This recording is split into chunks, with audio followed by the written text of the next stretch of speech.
sa balitang pambansa. Umabot na sa 103 lugar sa bansa ang isinailalim sa state of calamity dahil pa rin sa patuloy na epekto ng El Nino.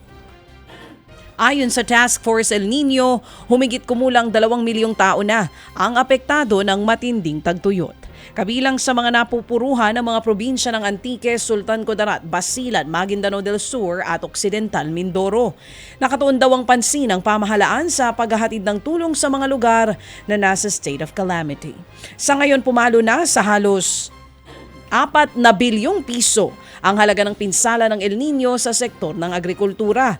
Nakikitang mararamdaman pang matinding tagtuyot hanggang sa Mayo o sa Hunyo. Ipinatitigil naman ng Department of Migrant Workers o DMW ang pagtatalaga ng mga Pilipinong marino sa mga foreign vessel na dumadaan sa Red Sea at Gulf of Aden. Yan nga ay matapos ideklarang warlike zones ng International Transport Workers Federation at International Bargaining Forum ang mga nasabing karagatan. Sa kautusan ng DMW, obligadong mga licensed manning agency na pumirma ng kasulatan para tiyaking walang Pinoy seafarers na dadaan sa mga nabanggit na sea lane. Kailangan din nilang magsumite ng detalyadong itinerary bago magtalaga ng tauhan.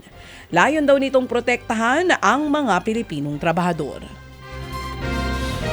Bumuhos naman ang pakikiramay sa pagpanaw ng dating senador at human rights lawyer na si Rene Sagisag sa edad na 84. Kilala si Sagisag sa pagtatanggol niya sa mga biktima ng martial law bago nanalong senador pagkatapos ng EDSA Revolution. Isa rin siya sa Magnificent 12 na bumotong alisin ang mga base militar ng Amerika sa Pilipinas noong taong 1991. Ayon sa anak ni Sagisag na si Rebo, nakasama ng kanyang amang ilang kaanak, kaibigan at mga supporters sa mga nagdaang buwan. Naramdaman daw nito ang respeto at pagmamahal sa mga huling sandali bago ito pumanaw. Ikinababahala naman ng isang grupo ang umano'y girian sa loob ng Government Service Insurance System o GSIS. Yan nga ay matapos pumutok ang balitang napilitan daw si GSIS President at General Manager Jose Arnulfo Veloso na bitiwan ang planong maglagak ng $100 million o 5.7 billion pesos sa investment fund. Bigo kasi siyang maipagtanggol ang plano, partikular sa isa sa mga kumontra rito na si dating ombudsman at ngayon GSIS board member Merceditas Gutierrez.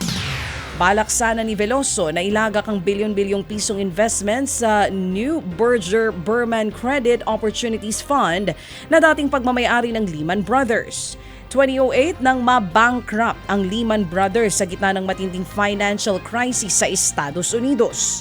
Sa panayam po ng programang ito, iginiit ni dating Courage National President Ferdinand Gaite na dapat maayos ang gusot sa loob ng GSIS dahil baka maapektuhan nito ang mga benepisyaryo. We will demand accountability dito sa board na ito. Ang purpose ng fund ng GSIS ay para sa benefits ng mga empleyado. And technically, yung mga government employees and the retirees are the owners of the fund. Ang problem, wala nga kaming tinig. Mananawagan kami sa mga kongresista at mga senador na imbestigahan in aid of legislation itong nangyayari sa GSIS. Yan nga po ang tinig ni dating Courage National President Ferdinand Gaite. Kinukuha po ng aming istasyon at programa ang panig ng GSIS pero hanggang sa ngayon ay wala pa rin silang tugon ukol sa issue. Ted Filon at DJ Chacha ngayon nasa Radyo 5 92.3 News FM Monday to Friday 6 to 10 a.m.